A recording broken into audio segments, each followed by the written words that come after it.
Hi everyone, welcome back. In this video, let me demonstrate the packet tracer activities of module 2. First, these packet tracer activities are just like preset lab environments which will enable you to practically demonstrate all the concepts that you learn through each step of these modules. Today's video, we are going to demonstrate, we are going to work on packet tracer activity 2.3.7, which is navigating the iOS. Let me first show you the NetAcad window and how to download these activities and how to start working on them. So this is how your NetAcad window looks like. So once you once you enter your login credentials, you will check out all the modules over here. This is the command menu where if you go, now as I said, this first activity that we are trying to do is 2.3.7. If you go here, you can see, you can directly click on this so that you will check out the window over here. You scroll down slowly and you can see different syntax checkers and other videos. And if you go to the right bottom of it, if you see, there are two files over here. One of them is the navigate the iOS, which is nothing but the pkf file which you need a packet tracer already installed on your computer to open. I have given you the links for packet tracer, the latest version 7.3.1 to open. So once you click on this, it will automatically download. See, the pkf file will be downloaded and it will ask you whether to open with the packet tracer executable default. So simply click OK. The other link is the PDF document, which actually gives you the same commands that are part of here as in a PDF format. So it will actually help you to check it out. So this is how it looks like. When you're opening this for the first time, you will get a window like this. Just simply click OK, or you can simply click cancel. It doesn't it doesn't make a big deal of difference. And when you are opening the packet tracer for the first time, it will definitely ask you for the credentials, which is nothing but your login user ID and password for Cisco NetAcad. And myself, what I usually do is for these kind of things, I wanted to keep both my windows on the front side itself, so it will be easy for me to see what the commands are and how to implement them. Also, here, because there are only two particular devices visible, I simply drag drop them so that it makes much more easier for me to work with them. Now let me start reading each one of these. And why my sincere suggestion to the students is do it step by step. Don't simply skip steps which you find easy or anything like that. I always sincere suggestion and to score the best marks in these kind of activities or even in the exams, because your skills exam is also based on the same model. You will get the same packet tracer scenario and we will be giving instructions according to the steps. So you follow these steps, click slowly one by one, check out one by one, and put in the appropriate commands for each step, and there you go, you can start it. So let me start here. It says part 1, which is nothing but establish basic connections, access the CLI and explore help. So in this part 1, there is a step 1 called connecting PC1 to S1 using a console cable. I already demonstrated this in my earlier video, so let me just read it out for you. First, it is saying click the connections icon, which is towards the bottom here, and in the lower left corner of the packet tracer window, select the light blue console cable by clicking it, and the mouse pointer automatically will change, appears to be a connector. This we already seen. So click on PC1, the window displays an option for RS232 port, which is the serial port, and drag the other end of the console connection to the S1 switch and click the switch to access the connection list. Select the console port to complete the connection. Now to make it much more easier, let me show you what it said was go to the connections menu, click on it, and then you select the blue color cable over here. Then see, your automatically the mouse pointer has changed into some sort of cable connectivity, and click on PC1 where you see the list of all the ports. You click on RS232 port, which is a serial connection, and then you go and click on the switch where you see, once again you can see all the list of the different ports that are there on the switch. Because this is a console cable we are talking about, click on the console port. Now the connection is done. Now let's go on to the next step 2. So establish a terminal session with S1. Now once I have done connecting the console cable with the switch 1 to the PC1, next my step is to make sure how do I interact with the switch. For that I need the terminal connection. How do you do that? So click on PC and then select the desktop tab. Click the terminal application icon, verify the port configuration, default settings are correct, and what is the settings for bits per second. So what he's trying to say, or what you need to do, is just click on the PC1. You will be seeing a window like this, which is the physical view. There are some certain tabs on the top here: physical tab, desktop tab, the programming tab and the attributes tab. So click on the desktop tab, then you can see a list of all the different tools that you have. On this, simply click on terminal, because this terminal works like a terminal emulator program for your PC to connect to the switch. Click on the terminal emulator program, and the question they asked is, what is the, where you go there, wait. So it says, what is the setting for bits per second? See, this will automatically will, you can see this menu clearly whenever you click on the terminal icon. It says bits per second is 9600, and then you click on OK. Now I have actually changed my setup a little bit so that it gives you a better view of what's happening in the window or on the CLI. And you check here in the steps in the C, the screen that appears may have several messages displayed. Simply press return to get started. I just press an enter, and you see there, you see the message saying as press return to get started, and it is actually asking what is the prompt displayed on the screen. Check it out here. The prompt displayed is S1 greater than, which is nothing but the user mode. Now let me go here.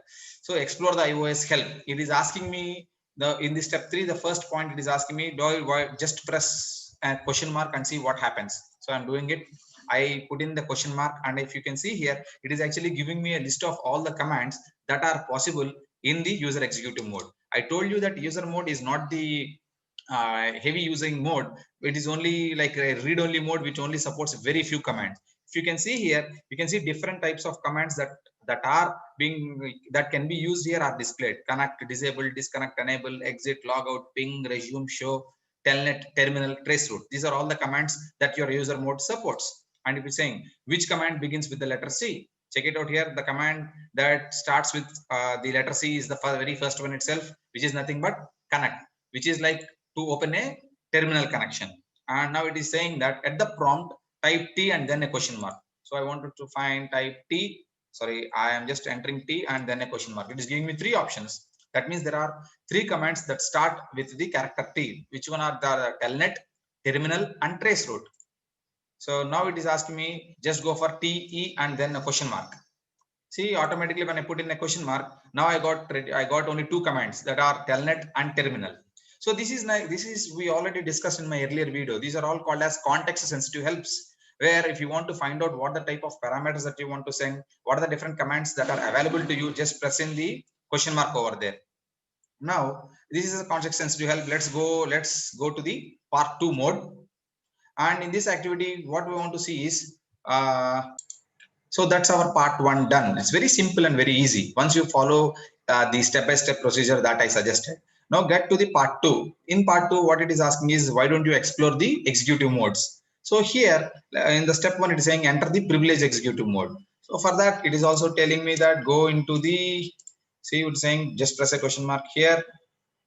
Once again, wait a second, just press a question mark here. Once again, you get all these things done, and it is also asking me to see, it says en, and en is asking me to press en and then press the tab character. Once again, I told you the tab character actually helps quite a lot for us, because it actually gives you automatically completes the rest of the command, which is very easy and very helpful for us to when you are entering long commands. So it says enable, automatically we got that. And if you press enter here, we already discussed this earlier, the prompt changes. Now we have moved from the user executive mode into the privileged executive mode. So the point A and point B are done, and point C also are done. Now what if you press a question mark in the privileged mode? You can see a lot of commands when you compare with the earlier question mark that you entered. In the privileged mode, if you see, there are so many commands, and also you see the more is being displayed here. And if you want to see more, what are the other commands, you simply can press an space bar. The space bar will take you to the next page. Or if you want to learn each one command at a time, just press enter. And if you want to come in, just write in any other key, you will get back to the original prompt. And if you see, this is what all the things are here. It says one command starts with the letter C. What is it? You can see there is a clock, clear, configure, connect. There are lots of commands that start with C here. And this is where we are. Now it says, now once we went into the privileged mode, the next mode that we have is a global configuration mode. I hope everybody still remember the commands that we want to enter into the global configuration mode, which is nothing but configure. Now, how if you want to check how the tab works, now let press C and press tab. It doesn't do anything because there are so many commands that start with C. You have to put in more information.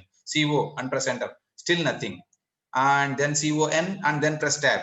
Still nothing. So F and then press tab. See, automatically it has filled up with configure. So you have to enter that information which is necessary for the CLI to understand which command it is, and then you can press the tab character so that it autofills the command and press enter. Once you enter the input as configure. So it says configure for, do you want to configure for terminal, memory or network? Usually we used to use the command configure terminal, but I only entered configure here. So it is giving me three options.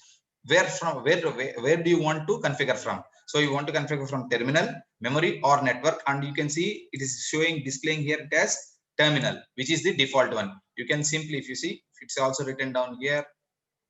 So how does the prompt change? Enclose in brackets terminal and just press an enter over there. So it has automatically changed it to the global configuration mode. The default set is terminal itself. So whether if you press configure or configure terminal, it's the same thing. And once you went into the global configuration mode, to come out, I told you earlier, once again, you just need to type in the exit command. So it will get back to the privilege executive mode. So please remember these things. The first mode that you enter is the user mode, where you have to type in enable to enter into the privilege executive mode. And at privilege executive mode prompt, you have to enter configure terminal in order to get into the global configuration mode. And in this particular video or in this particular activity, all the things that you have done are to check how the context sensitive help works and also how the tab character works. Now let me show you by taking the example of the clock command, how to use these text feature or help features more. Check this out. This is the part 3, set the clock. Now at this particular mode, just type in show clock. So it is showing to me that it is Monday, March 1, 1993. It's going. These are the details that are actually set into the switch was first when it was first set up.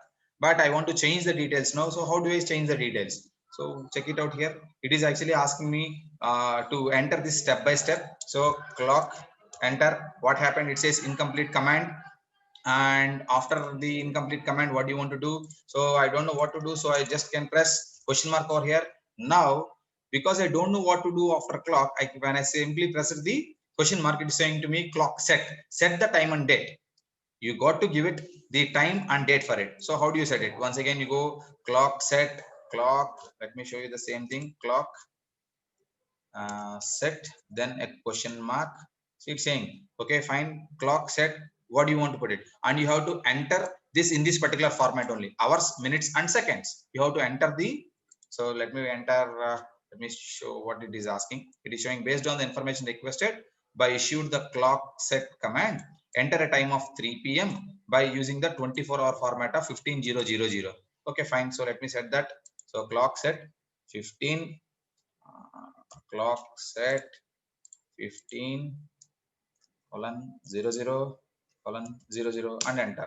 It's still saying it's an incomplete command. So what is wrong with it? So I don't know what is wrong with it, and simply when I press the up arrow, whatever commands I entered earlier will show. So if I keep pressing the up arrow, you can see all the list of the commands that we entered in this particular mode. So clock set, I don't know what the problem is. So let me type in question mark. Now it is saying this command is incomplete because you have to give the date and the month as well.